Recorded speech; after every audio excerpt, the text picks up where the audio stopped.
Welcome to the Westminster Tradition, a podcast with lessons for the public service. I'm Alison Lloyd-Wright, Managing Director of the Good Trouble Group, and I'm joining you from Kaurna land. And with me, as always, are my two fellow recovering public servants, Managing Director of Good Government Advisory, Danielle Elston. Hello, Alison.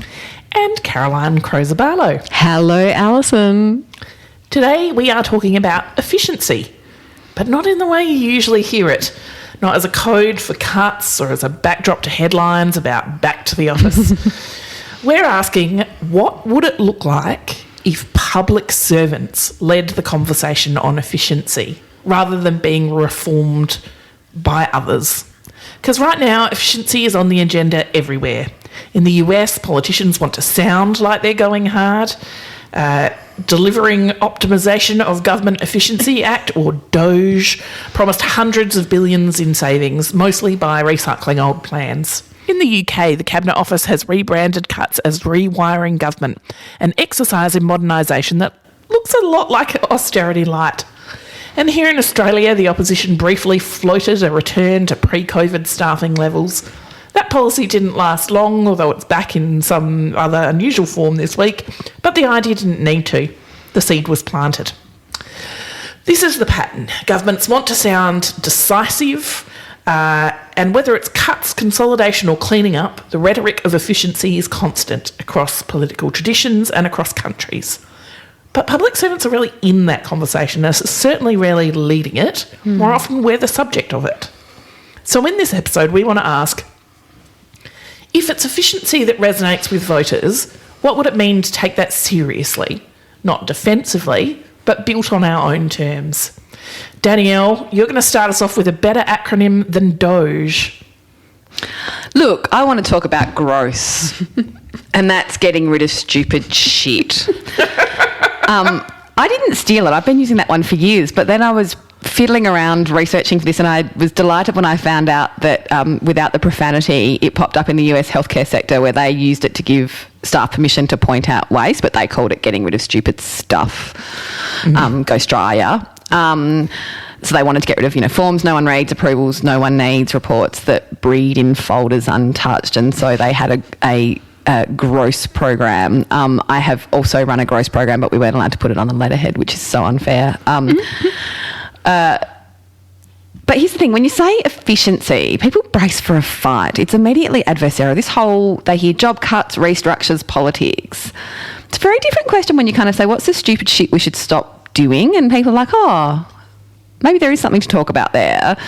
So what if we took it seriously ourselves in government, and if reform wasn't just about cuts but like a coherence to what we do? So instead of like this cake where you just keep layering and layering and layering, because I think most of us know what's on the list or have some of the things. So some legacy programs that have never been evaluated, duplication across systems and departments, processes controlling risk that now make change impossible, but the risk has never been reevaluated as to whether it still exists.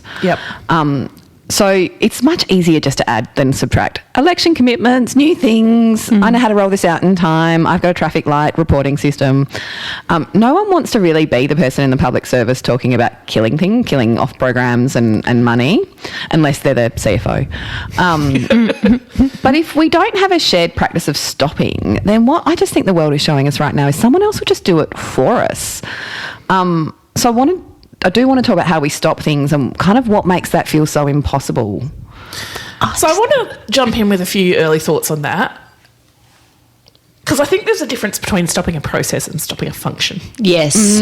Thank you. So most new jobs I have started by asking everyone, what are we doing that's stupid? What are we doing that annoys you, that we can do simpler? One of my favourite ones was discovering that a predecessor had invested over $1 million in a software system that we rapidly decided to replace by just emailing.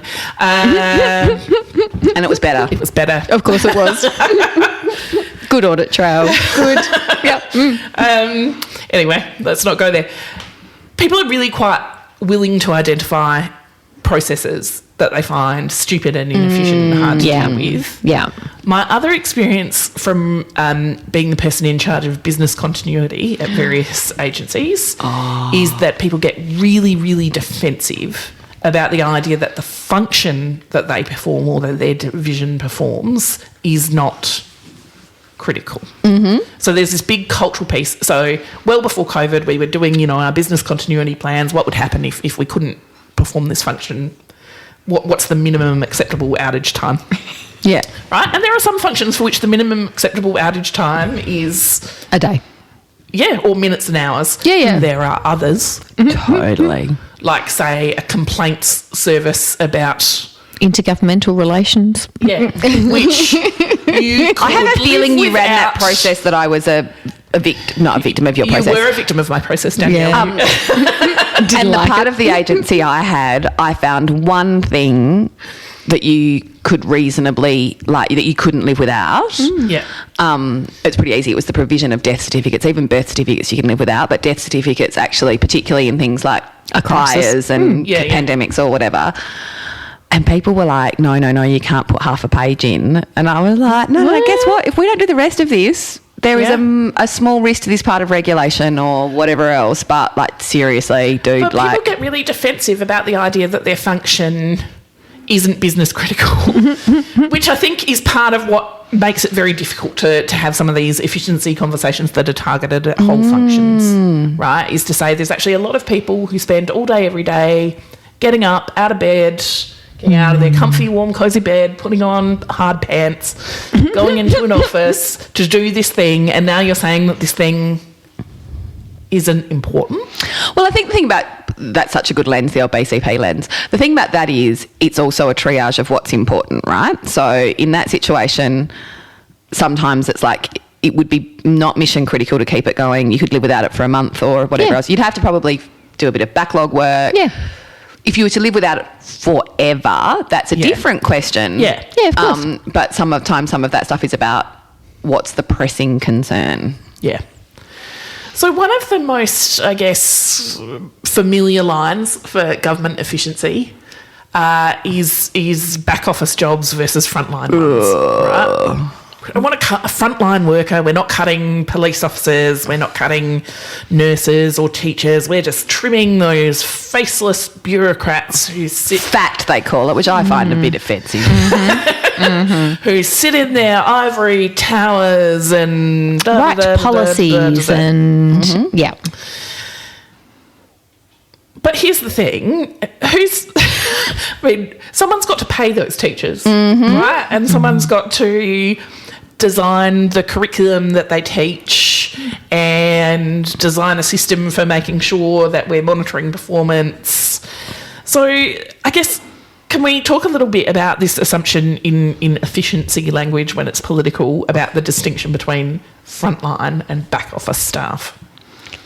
Yeah, I think I remember working on a corporate services costing model, which scarred me forever. And one of the senior executives responsible for rolling it out said to me, look, the thing is, Caroline, mostly our agency is, it was like rangers and fireys and, it was really practical things. And, and that's super important. But at some point, if we only had 3 people in the agency, one of those people would have to be a corporate person because actually the function of existing as a corporation is that you need to do a certain amount of this corporate stuff. And it always stuck with me as there are genuine questions about whether it is too expensive, whether your process, as you say, Danielle, is efficient. I think there are good benchmarking conversations to be had. All of those things aside, the question of, do you need a corporate back end? Actually, when it gets to it, most people understand that you do. What they're really saying is, and this is my problem with this framing of this conversation, is actually what they're saying is, I don't want to make hard choices about things we stop doing, not functions, but programs, but entitlements, but things. I don't want to make hard choices. So instead, I'm just going to say we're cutting the bits that people don't receive directly. Yep. Because it goes back to the sales spin thing, right? So they can see their ranger, their teacher, their nurse, but they can't always see, the public. So that authorising environment, they can't often see the other parts, and there is a strong narrative assumption in Australia that the other parts are really inefficient. So the narrative we work with when we go through these processes is that people on the front line work hard all the time, they're overwhelmed, that kind of thing, and that the people who are supporting the ICT system for the nurse or doing the payroll are in fact like not working as hard, and there's fat and it could be done more efficiently and all of that kind of thing.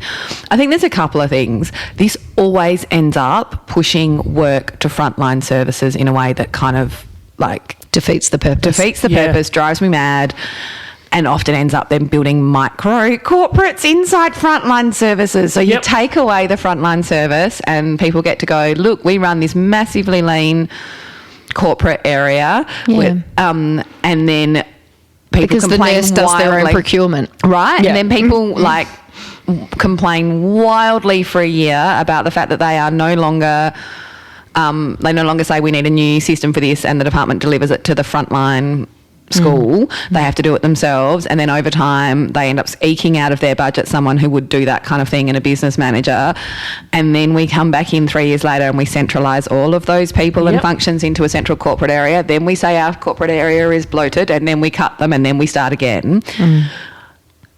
So I mean, there's some of it's about you've got to put lights on some of those support areas in order to create some value around them, even internally, right? Because people just it's very hard to get those things valued until your pay's wrong. I think they...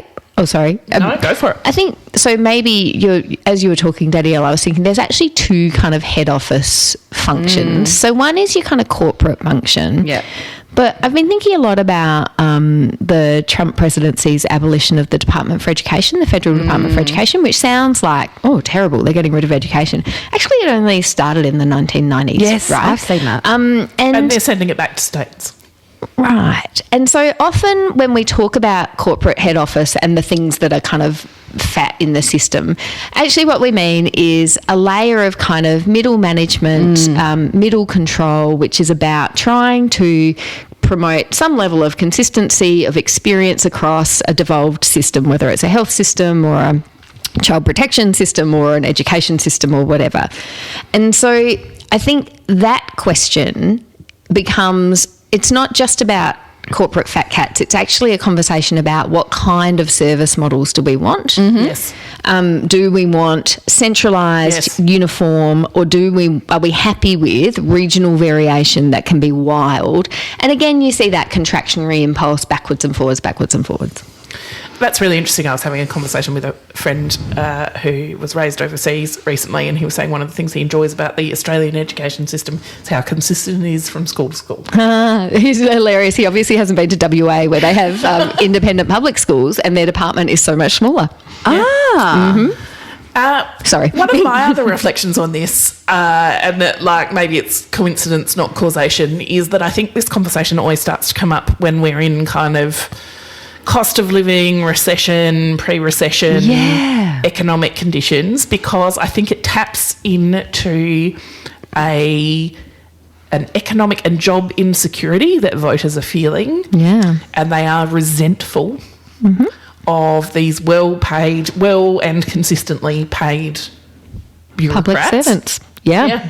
Absolutely. And I think that's part of what motivates it as being a kind of politically appealing conversation. Yeah, and absolutely. I think that we have to, I think the public service needs to understand and grapple with, instead of ignore the fact that it is true that the public has a genuine interest in how efficient we are, how hard we work.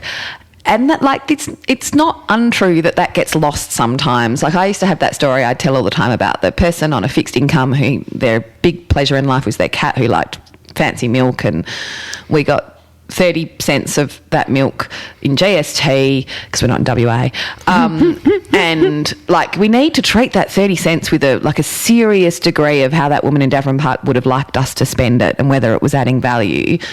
So we don't think enough about this idea in the general public that they want us to be really tight and efficient. And I think you're dead right, Alison, that when they are really feeling the pinch, they want it even more, because that 30 cents off that 3 litre milk for the cat is coming to us. It's their money. Yep.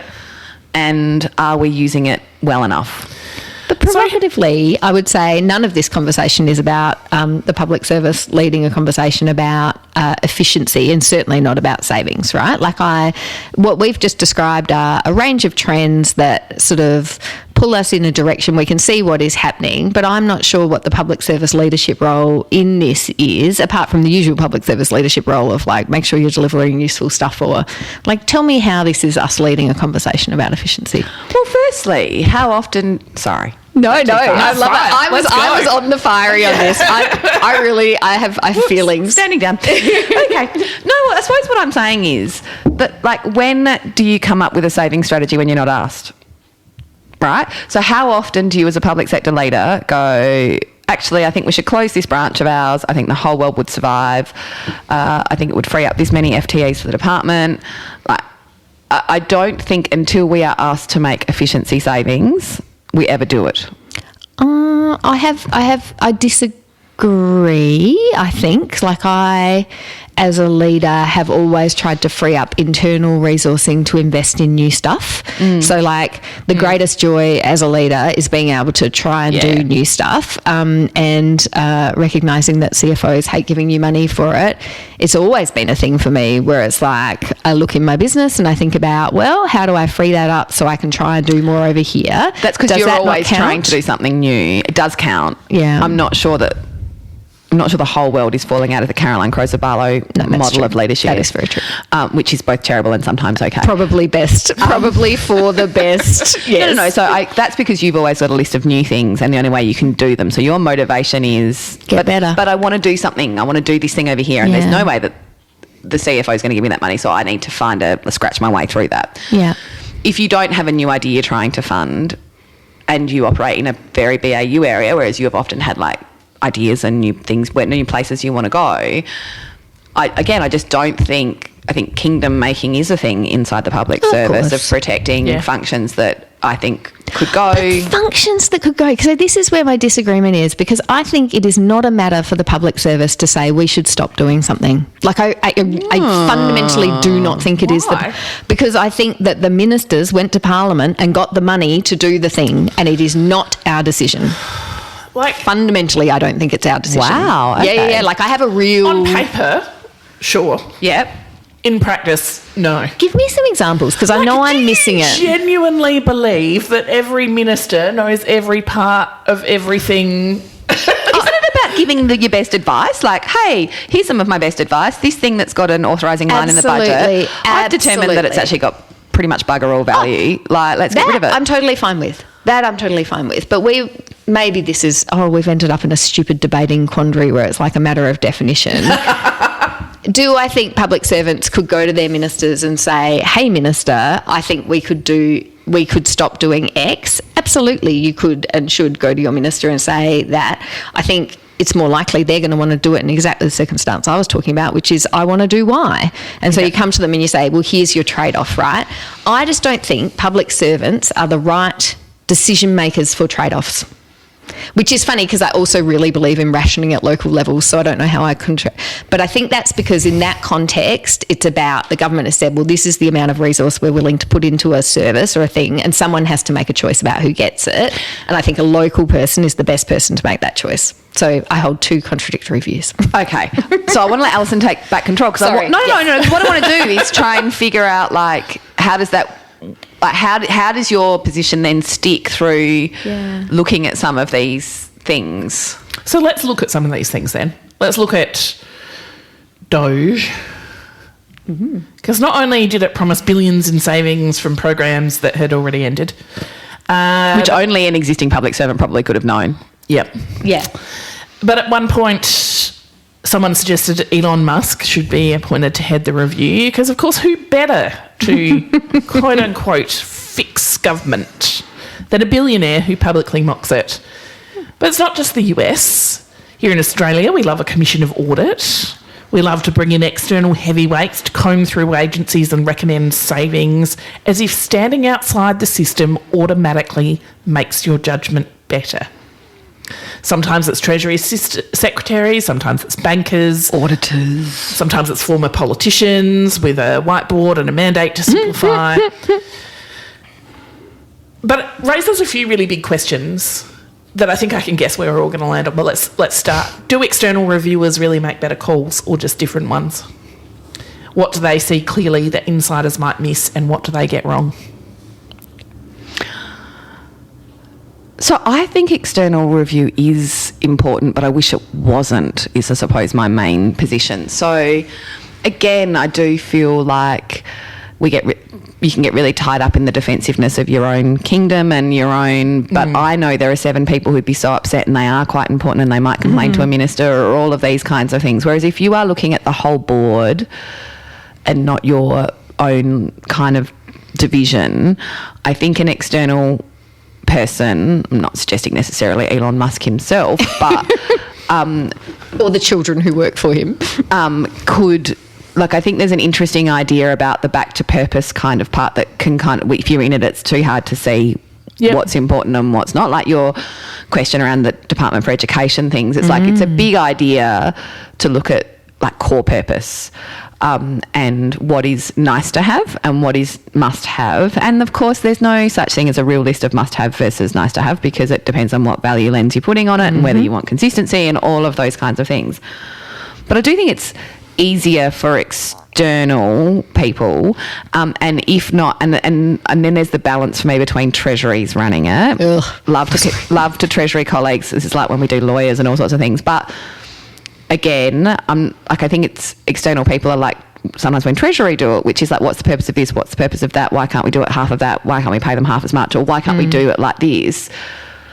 But they're, again, still coming at it from one lens, right? It's just the dollar. It's never the social Value. policy outcome or the legislative outcome or the compliance outcome.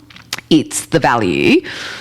And so I think it's important, but I kind of do wish we could run these things like an annual or every 3 years a zero basing process or something, so that we didn't need external Big Four, Elon Musk, anyone else coming in and like poking and pointing. Because again, if you go through that DOGE stuff, there's some hilarious things, right? Like there's the stuff around people receiving welfare recipients who are 190 years old is like a known problem in their ICT system that they chose not to spend lots and lots of money fixing. Because the people who worked there knew could fix it. So they're not giving money to 125-year-olds. It's not a thing. It's something to do with a date problem in one particular types of date. And everybody who worked there knew how to get around it and knew that the report that came out would push this thing out that was wrong. Only a civil servant or a public servant could know that stuff. So this is the problem when you get external people in. You start making sweeping kind of statements about what works and what doesn't without all of this, actually, no, there's no 125, mate, that's just a computer problem that we chose not to invest in fixing. So I just think it would be better if we did it ourselves. So why aren't internal teams trusted to lead this work, and what would it take to make our own analysis credible enough to avoid getting outsourced? Oh, see, I don't know that. Can you talk about why you think internal teams are the right people to do this work? I'm not sure I do. Okay, cool. Because, like, to answer some of that question, having been involved in various kind of whole of government efficiency processes. And internal agency ones, right? You've done some tough ones. One thing that I observed was agencies putting forward their, like, sacred cows to say, well, if you're going to make me make a saving, it would clearly be in this like highly the cute beloved, babies and puppies, handsome babies. It was that, I remember the one.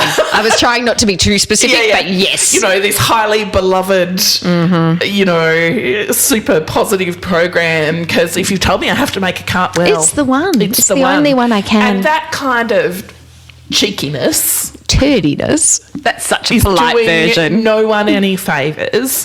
Whereas on the other hand, I've and look, you know, my better judgment may come back to requiring this to be edited out, but I've often thought on those ones where, you know, we need to save 10%. It's like, you know, if you just asked a few good people where the dead weight was, I'll find you 10%. Easy. And yes, that's got problems because it's not, you know, fair processes, but we all know that there is dead weight in some departments, in some divisions. more in some than others. And the leaders carrying that dead weight. I was reading the history of Centrelink the other day because I am a nerd. Jeepers. No, you sent it to me, buddy, so don't do it too not nerdy. Yeah, like, whatever. Wow. I'm over here watching Border Security. I don't even remember that. And one of the things it talks about is, Amanda Vanstone gets in as minister, and they know between the Employment Department and the Social Services Department that something like there's huge savings coming as they consolidate CES and social services payments. And it's very interesting to see how much the two secretaries involved very quickly realised they had to make the savings, and it was better for them to control the way that rolled out. And so they took a really active leadership role in that. Like that, I think, is helpful, right? I just think for me, it's the idea that you're kind of free-floating, discovering things feels less helpful to me. Well, and I think it just, big believer in the power of generalists, obviously, but yes. I do think there's a level of nuance and specificity that you cannot come by as an external reviewer. I agree. That would make a difference to whether or not it was worth keeping something or not. And I think, so two other examples I just want to throw on the table because I think they're useful. One is sometimes efficiency cuts against big savings. And the best example of this, I think, is reading the Jeremy Hayward memoir, What Would Jeremy Do? So he was in charge of kind of coming up with the big austerity ideas for Cameron. Clearly didn't love it. They went through an interesting process. Happy to talk about it. But one of the things was they wanted to make simultaneously big welfare savings by introducing something called universal credit and at the same time cut heaps of roles from the Department of Pensions. This stuff is how it always rolls out. Exactly. And so, of course, actually they did make big welfare savings, but not through universal credit. And they spent shitloads of money on universal credit because they didn't invest right in the things up front. So there's something for me about, that's an illustrative example of where what looks like efficiency, where running a lean government leads to inefficiency wildly. Happens all the time. The second example, I would say, which is where I really believe in the external reviewers, is if you're only looking to cut, that's stupid. Yeah. I don't think that is I agree. the best way of finding savings. And my example of this is the NDIS review, right? Yeah. So the NDIS review says, right, we have an unsustainable level of spending in NDIS. We can see we budgeted, 4% of people, and now it's 11, whatever the numbers are. And what they did, instead of saying, how do we cut the money in NDIS, they said, what is this unexpected level of expenditure telling us? And they brought in Bruce Bonahady, who was the father of the NDIS, Lisa Paul, who was a former Commonwealth Secretary, supported by a very high quality secretariat, including the current Chief Executive of Services Australia. And they looked at the system. So instead of thinking, how do we, and I'm not denying there are slicing and dicing of NDIS at the moment. That's not what I'm talking about. But what the NDIS review says is, if you want to save money in NDIS, you need to build a secondary system to stop you from getting to your tertiary system, and here's a pathway for doing that. That, to me, is an incredibly useful thing, because what they did was they both did the vision, but also they did all of that trade-off conversation that Alison loves. They went to every community and said, hey guys, you're losing moral support for this huge expenditure. Yep. You're losing the argument in mainstream Australia. We as a community need to find a different way of doing this, and that's I think that's is a excellent model. Yeah. I think the interesting thing about that is if you go to that, if you stick in that part of it, NDIS or education or health, there's cutting, but there's also stemming the blood, right? So the irony here is, or not irony, is that they're not actually saving. I mean, they are savings if you looked at what it would cost if you didn't do them, but it's not. Absolutely. It's prevention of acceleration. So the thing that's interesting about that is health, education and NDIS will never have a smaller budget this year than the year before. Not in my lifetime anyway. So there's savings where you spend less and you cut programs, whatever else. And then there's oh my God, this thing has an uncapped growth, which is health, education and disability a lot of the time. How do I design not so much to cut what's there, but to kind of realise stem this kind of total growth. And that's another whole process. It's like a different process again that's a good point. I'm trying to think of an example, like, I want half as many tax office staff. That's a different process to ageing, increased demand on primary and tertiary care in hospitals. How on earth are we going to just stop this becoming a doubling of expense? They're like different processes. And it's interesting that we don't have like a pick up a model for that versus pick up a model for this cutting that we sometimes apply the same process to the different things, and they're like totally different fundamental starting questions. Like the starting question of stemming the flow is so different to something where you're like, 7 people benefit from this whole program. Like, I think it's time the whole thing just like goes. That's a different thing to what you're talking about in NDIS, Caroline. And a different thing again, and just to take us to our next part of our discussion, I suppose, is attrition, right? So take the opposition's proposal for a staffing freeze. CPSU modelling claims that under that plan, 42% of Services Australia workforce could disappear, not through design, but as people leave and aren't replaced. The best people. Almost always. Yeah. Which isn't really reform, it's just erosion. But it allows government or political leaders to say we're making government more efficient. It allows them to avoid the thing they hate, which is being seen to cut something that matters.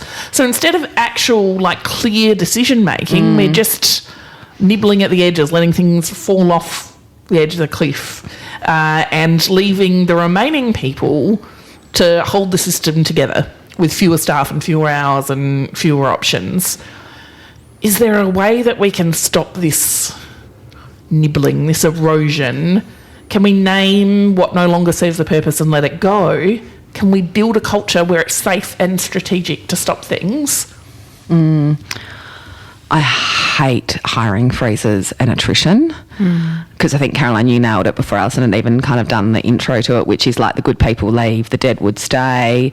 You are then battling to deliver with like a quarter less people, and the people you've got are the ones who weren't doing anything anyway. And then that gets worse. Then that gets worse because the people who are still around who can do the work are like, I'm carrying all the weight here. So they leave too. And or go on workers' comp. And it's, because you break them. And it's so unstrategic, and it's so not making a decision. Hiring freezes is not making a decision, and attrition is not making a decision. And again, so much of this always gets back to, in Australia, like our industrial stuff. So we keep talking about deadwood, and it's people have given up performance managing or all sorts of things, and the weight carried by less people. And I just find that attrition model, and also like then you've got the areas where I have lots of people who are going to retire, but so and so over there doesn't, so somehow I'm going to end up with 10% less staff, but so and so who has a young team, they're fine, because if no one leaves, they're fine. So it becomes like a retention unless and until they have to pay the maternity leave. I was going to say it was totally where I was at. But it becomes like a Game of Thrones thing of like, if I can keep all my staff, I won't have any cuts, and that's not a decision. Like, that's just... Well, and it does force a decision at some point though, right? But it's sub-political leadership, and it's at the sort of executive leadership. There's a few teams I've worked with over the years where I've had to say, at one stage they had a lot more money, cuts were applied, they now have less money, and they're living in this delusion that there is some world where they get it back. And that is not happening. Yeah. Right? Governments might change, but it's still not happening. Yeah. Yeah. Right? And so I have to keep saying, like, no one is coming to save us. Yeah. Yeah. There is no magical influx of resources that are going to come. We have to design what we're doing differently. Yeah. And I think that, like, there I am less polemically and, emotionally charged, because I do think, I'm thinking about, I've run HR functions before, I've run comms functions before. I do think it's perfectly reasonable to sit down and be like, okay, we've got a 10% efficiency dividend. We no longer do workforce planning. Yes. Right? There are things that are nicer to have. Yep. Do you know what, though? In corporate areas and maybe the policy areas as well, what the area wants to do and what the business wants them to do are almost always two different things. They always want to do the nice, sexy, strategic stuff, and what the business needs is to be paid. Or transactions. So they want, like, no one wants to manage their own section of the bloody website, right? Like, everybody wants to just send that off to comms.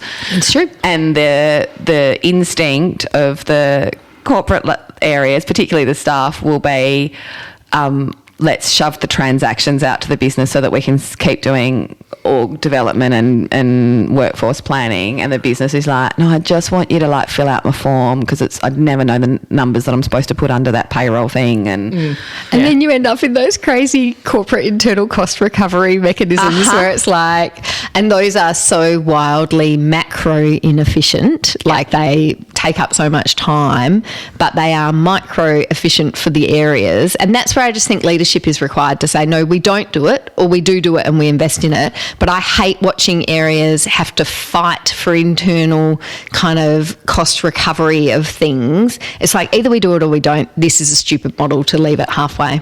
And no, I'm going back to the corporate part, but the other thing that's interesting is there is no great benchmarking, right? There is no, people pretend and they get reports from the Big Four and that's all fine. Having dug into some of those, like, this is absolutely, they're made on a house of kind of sand.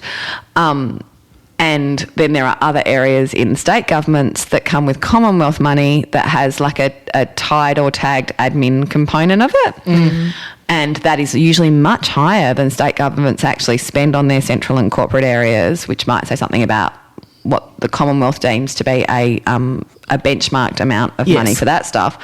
And then they build their own areas internally because they've got Commonwealth, like, because they've got money to do it. Because they're funded to do it.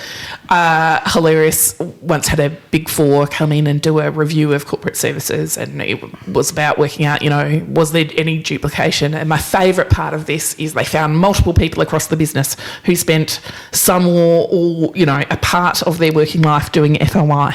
And so one of their recommendations was that instead of having multiple people doing, you know, 0.1 bit of FOI a week, we should consolidate it all. Except, of course, the Act provides that they are different people performing in different functions. In relation you literally to the have a FOI different disclosure. job. That's the discovery, that's the thing. Where the external stuff always drives me completely bonkers, because we do have different authorising. But don't you think all of this is nibbling? Like, this is my point. Like, even the stuff we're talking about where we would look and find efficiencies, none of that is the big kind of, you questions. know, how do we reduce overall proportion of expenditure of government as a proportion of GDP?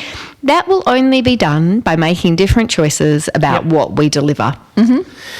One of the ways that people like to talk about doing it, though, is with tech.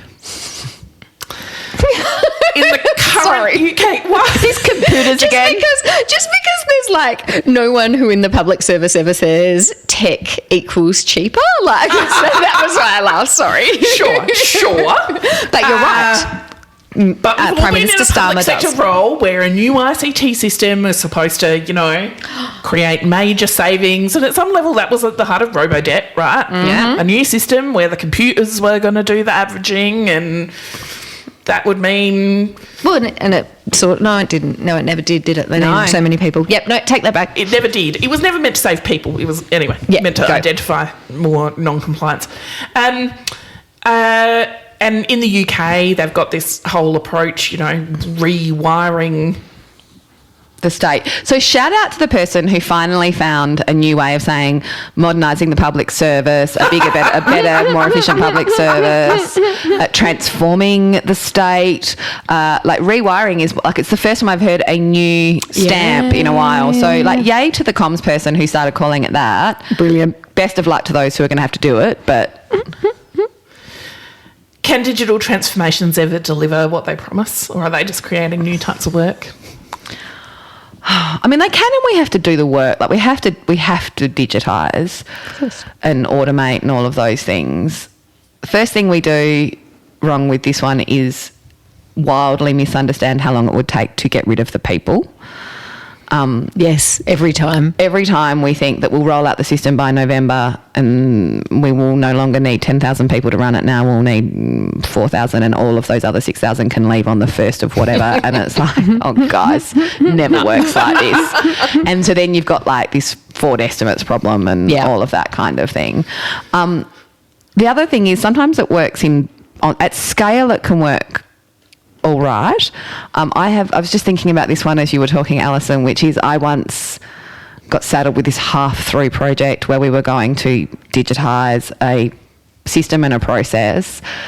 And I think the two people did the job and we wouldn't need them anymore. Except the cost of the ICT system was 11 years of their wages. And like I inherited it. So I was just in this position where I was like, I can appreciate that it will all be fancy and schmick and I'll have a dashboard. And that's all very lovely. But at the end of the day, like we're not recouping the costs of these salaries for 11 years, at which point, can I tell you, this thing is now unsupported, unlicensed, blah, blah, blah, blah, blah, blah, blah. And so I think the thing is ICT's not free. AI is not going to be free. Automation's not free. We really think if we can just build a thing that replaces the people. Of course. So it's not like I love a bit of digital transformation. I just think we misunderstand the savings involved. It's like you get something better and it still costs money. Well, I think the problem is one of the things that you've highlighted for us to talk about next, which is that it actually makes the paradigm about headcount, not about outcomes, right? Yeah. So when you're talking digital transformation and we'll cut 200 people who are currently manually, we end up talking about efficiency as less headcount, not better outcomes. Yeah. Yeah. And it's that outcomes part of it.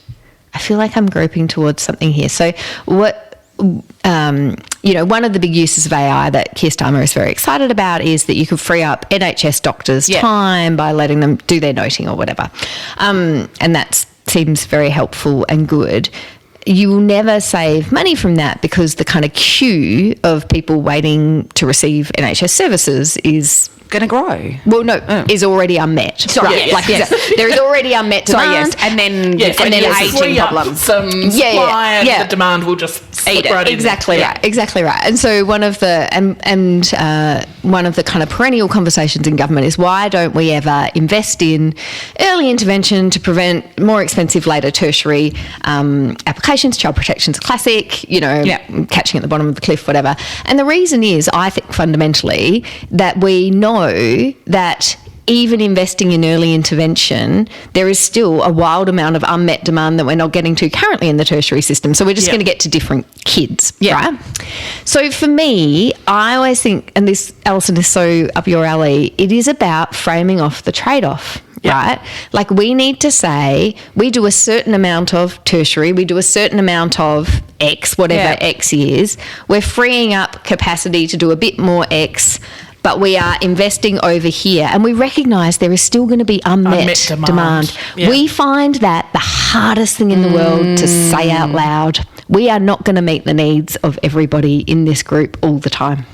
Yeah, which is why the conversation ends up being so both adversarial and kind of blunt and like in the sense of I think we end up in an adversarial system of like give it to this person and not that person because there'll always be unmet need, and it can create like a lot of political yuckiness around the deserving and the undeserving and that kind of thing because the unmet need will always be there. Oh, I really disagree. I think we pretend there's no unmet need. We pretend that there's a world where we could and should get everywhere if we were just more efficient or we were just better. I think there's a huge amount of, someone talked to me about it as like the market is the god of the gaps, right? Yeah. Which is like we pretend where we can't quite find a way to get it to everyone, we sort of pretend the market does it or we pretend that things work. Yep.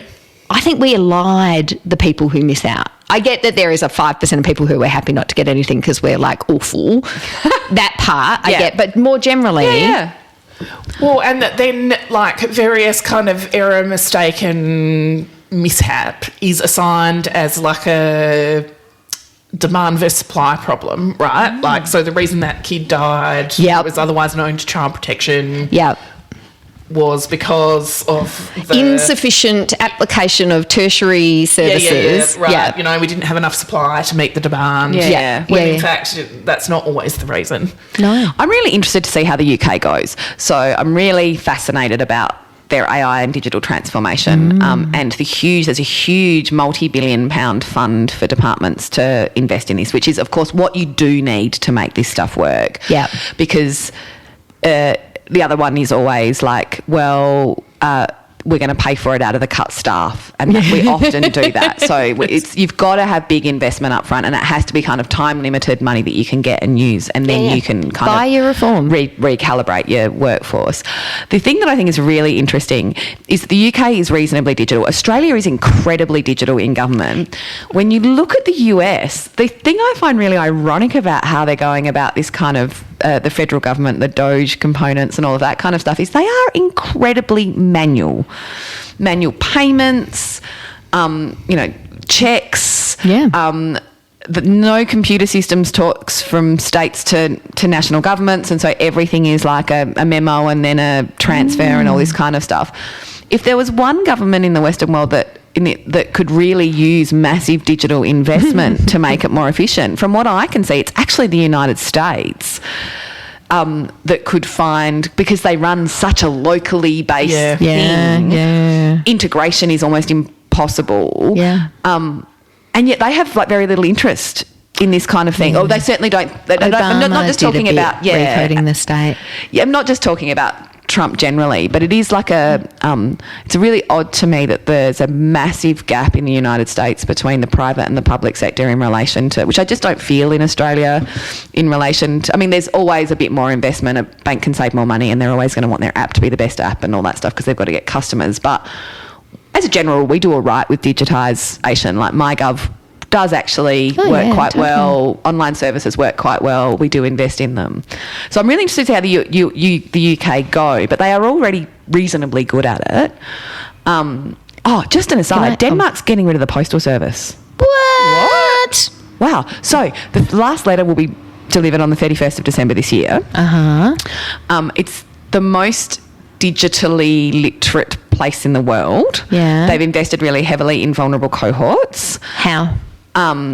In locals, they've got very localised service providers, so kind of like neighbourhood houses. So like anyone who's older or whatever can always get support in engaging with government or private sector in their local library / community service / whatever. Yeah. And so they had seen the volume in 5 years has dropped to 7% of the original 100%. So there's only 7% left. The government hasn't communicated, and neither has the private sector, in like bulk letters for more than 5 years. So they are turning off, and the market will be in parcel delivery. There'll be a market in parcel delivery, but all the post offices are closing. And the post boxes are being taken out. Wow. And so talk about like getting, I'm not saying it's stupid stuff as a post office, but like talk about making a decision a big that this is no longer something we need to do going forward. And there's going to be this margin at the end, and this is how we invest in that part of it. But are they going to put... part of that was they have already spent heaps of money on their digital transformation. So it's the problem I often see in kind of similar governments to ours or the UK is like turn off the post office and figure it out second.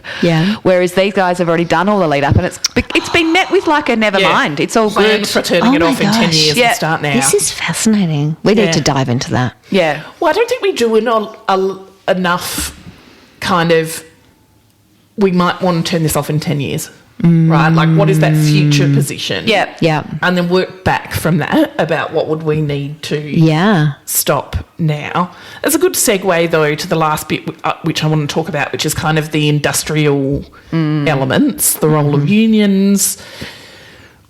Matt raised some really good concerns whenever cuts are proposed. You know, Melissa Donnelly from CPSU was saying about opposition's proposed cuts, slower payments, fewer services, burned out staff. That message resonates, but the position often sounds like don't cut. And how do we get from don't cut to cut smart? Yeah, look, public sector unions, I mean, it's their job. Don't cut at all. Like, I'm so curious, was there like a Denmark Postal Oh, Workers yeah. Union. What was the Postal Workers And Union have on they this? gone I was not briefed to write a deep bananas? dive. I know, but I really brought it up, my buddy. curiosity aware. I just done like a tripped over it. We have relatives there, and we were looking at posting a letter. That is literally how I got there. And so I did do a little bit of deep dive as to how the government actually supported it. But I think there used to be button makers unions. Yeah. Yes. Multiple different types of button makers unions, Yeah. Nothing like a depending on D-mark. the type of Yeah. button you were making. Yep. Yeah. Like, so obviously we move. we move on. Yeah. Right? And unions that were once important and powerful. Yeah. I mean, so not speaking to Melissa Donnelly or the Commonwealth CPSU, but public sector unions generally, I wish they would spend more time on contract, labour hire, like sometimes their scope can be quite narrow. Like we have X number of full-time FTEs or full/part-time. I mean ongoing roles. Permanent. And we don't want that number to, like we want it to always get bigger, never get smaller. And less on like, you know when you know that a place is in like a mess, like that the vibe is bad and like robo-debt, all of that stuff. People cry in toilets. The old toilet cry. I would like to just see them in more spaces, like in different spaces, because the public sector workforce. I mean, the question is, we started this thing around like who's talking and leading around reform, change, cuts, savings, what should look like.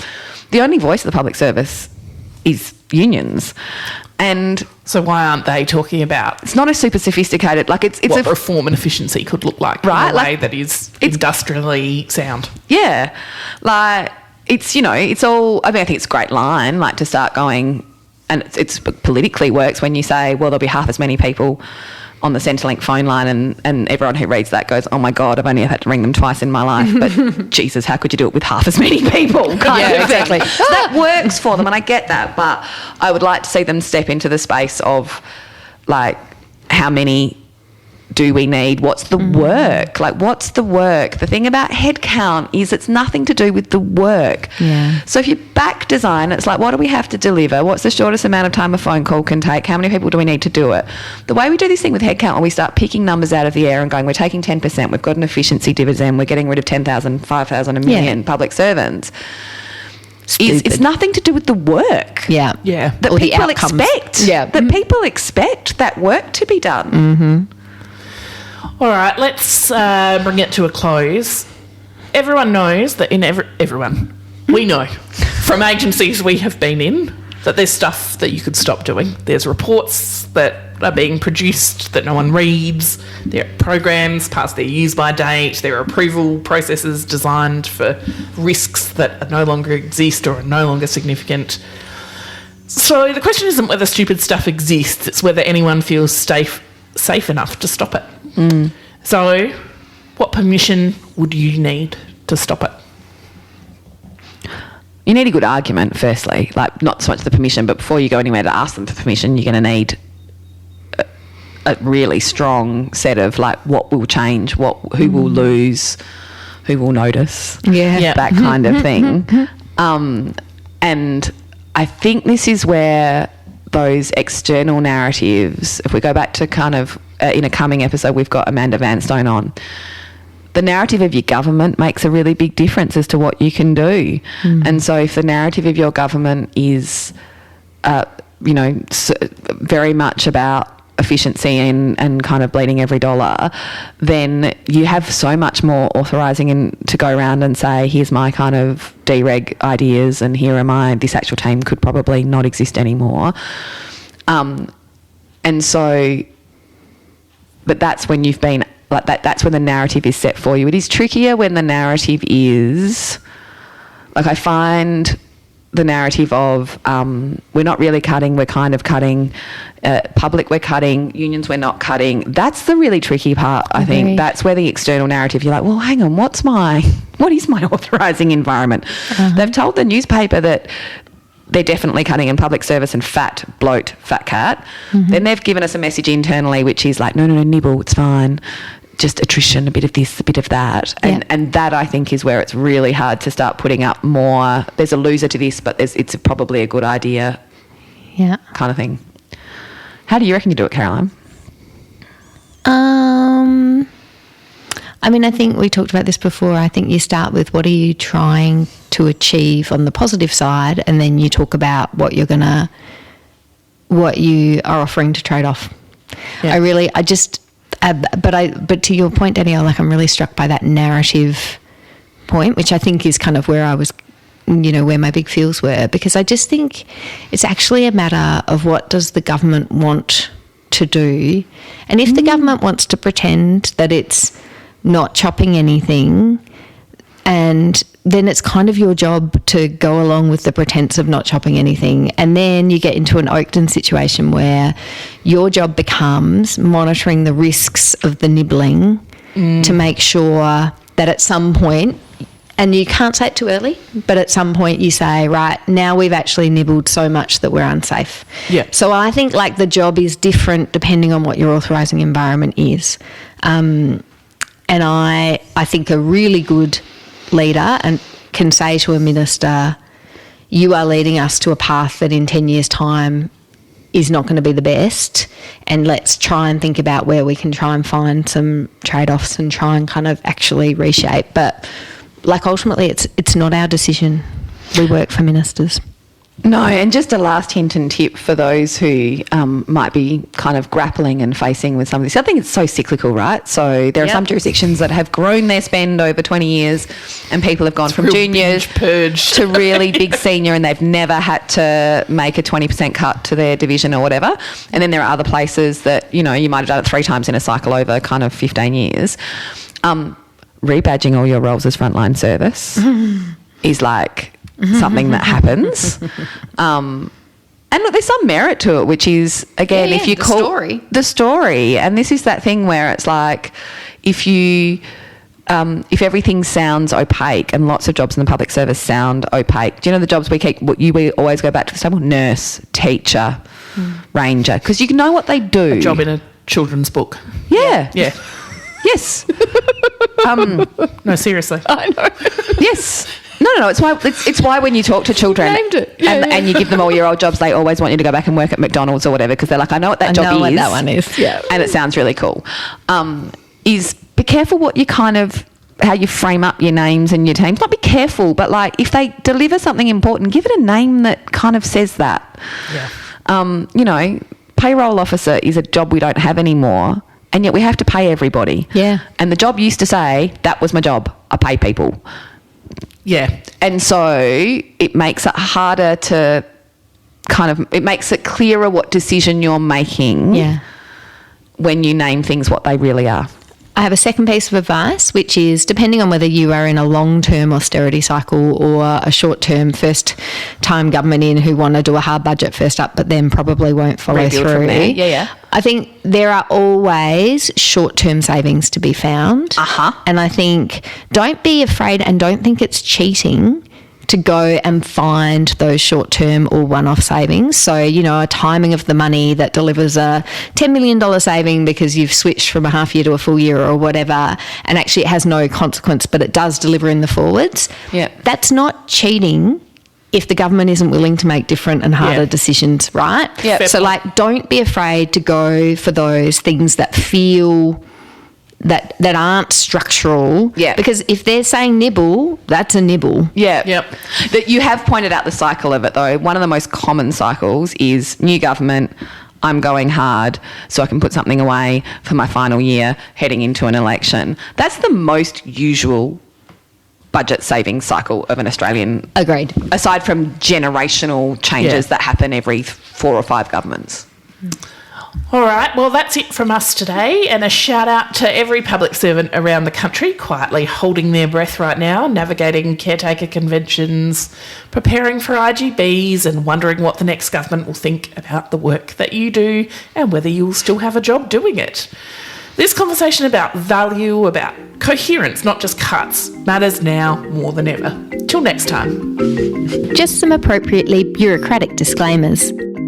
While we've tried to be as thorough in our research as busy full-time jobs and lives allow, we definitely don't guarantee that we've got all the details right. Please feel free to email us corrections, episode suggestions or anything else at thewestminstertraditionpod@gmail.com. Thanks to Pampot Audio for our intro and outro music. Till next time.